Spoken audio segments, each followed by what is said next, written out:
इसकी बात की गई है, संविधान का पालन करेंगे। संविधान का क्या करोगे? ठीक है, पालन करने की बात की गई है। अब संविधान के जो उच्च आदर्श हैं, संविधान के क्या है? संविधान में कई आदर्श जो दिए गए हैं, हम उन आदर्शों का, संवैधानिक संस्थाओं का, राष्ट्रगान का और राष्ट्रध्वज का, इन सब का सम्मान करेंगे। 4 चीजों का। कितनी चीजों का? राष्ट्रगान और राष्ट्रध्वज हो गए, संविधान के आदर्श, संविधान की संस्थाएं, और राष्ट्रगान और राष्ट्रध्वज, इनका क्या करेंगे?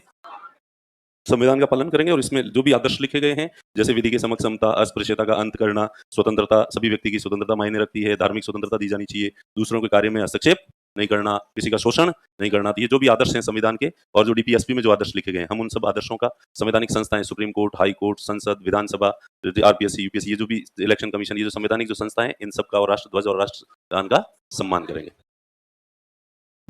स्वतंत्रता को प्रेरित करने के लिए जो स्वतंत्रता संग्राम था या स्वतंत्रता आंदोलन था, नेशनल मूवमेंट जो था, राष्ट्रीय आंदोलन जो चला था स्वतंत्रता के लिए, उसके उच्च आदर्शों, उसके उच्च आदर्श, उसके राष्ट्रीय, हमारा जो राष्ट्रीय आंदोलन था और जो स्वतंत्रता संग्राम था, इसका नेतृत्व गांधी जी ने किया था, और गांधी जी के आदर्शों पे हमारा स्वतंत्रता संग्राम लड़ा गया था।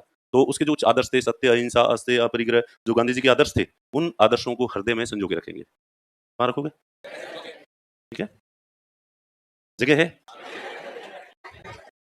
कि खाली खाली पड़ा है?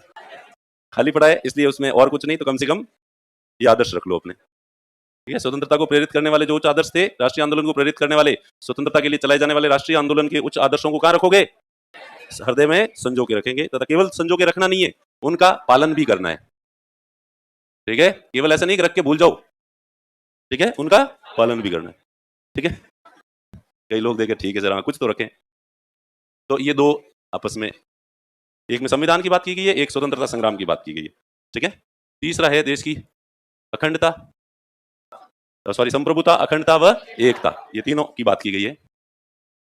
संप्रभुता, अखंडता व एकता को बनाए रखेंगे। Sovereignty, unity and integrity, sovereignty, unity and integrity को बनाए रखेंगे। ठीक है, देश की रक्षा करेंगे, देश की, टू डिफेंड द कंट्री। ठीक है, देश की रक्षा करेंगे।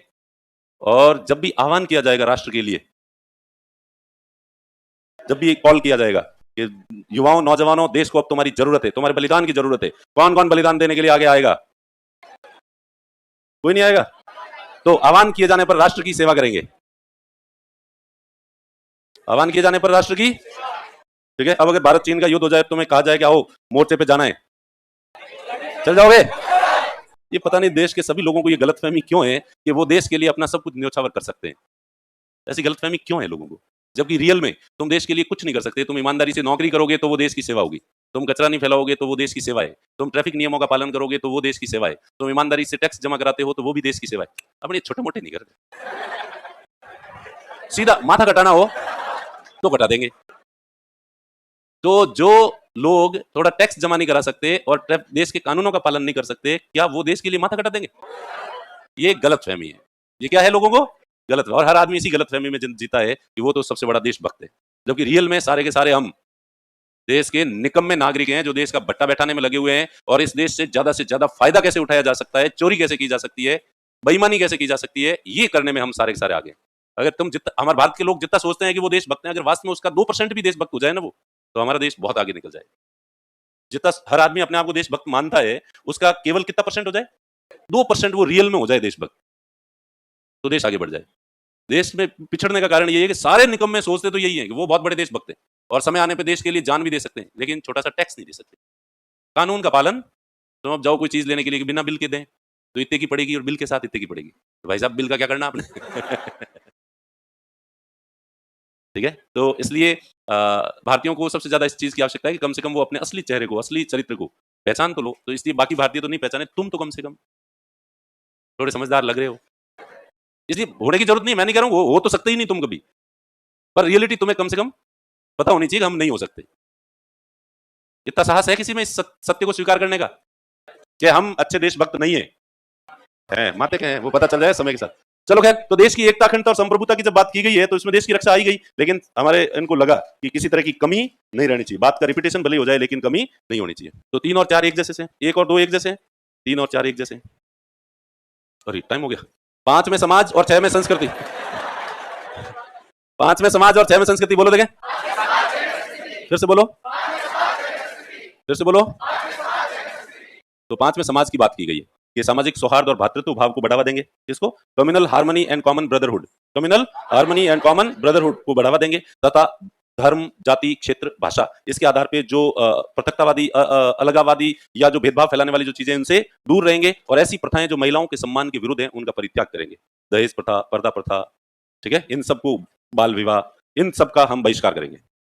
ऐसी प्रथाएं जो महिलाओं के सम्मान के विरुद्ध हो, ठीक है, प्रथाओं का परित्याग करेंगे, और धर्म, जाति आदि के आधार पर भेदभाव फैलाने वाली चीजों से दूर रहेंगे। सामाजिक सौहार्द और भ्रातृत्व भाव को बढ़ाएंगे। 3 चीजें इसमें, सामाजिक सौहार्द, भ्रातृत्व भाव को बढ़ाएंगे, ठीक है, भेदभाव फैलाने वाली चीजों से दूर रहेंगे, और ऐसी प्रथाएं जो महिलाओं के सम्मान के विरुद्ध है उनका परित्याग करेंगे। और सामाजिक संस्कृति, सामाजिक नहीं है ये, सामाजिक, कंपोजिट कल्चर, हमारी एक सामाजिक संस्कृति की गौरवशाली परंपरा रही है, ठीक है, और हम उसके महत्व को समझेंगे, इंपोर्टेंस को समझेंगे, और उसको आगे भी बनाए रखने की कोशिश करेंगे। हमारी कंपोजिट कल्चर है, साउथ की, नॉर्थ की, वेस्ट की, ठीक है, सबकी मिला के एक जो कंपोजिट कल्चर बनती है, उसकी इंपोर्टेंस को हम समझेंगे, और इसको आगे कैसे कंटिन्यू किया जाए इसके लिए हम सतत प्रयास करेंगे। साथ में है पर्यावरण, साथ में क्या है?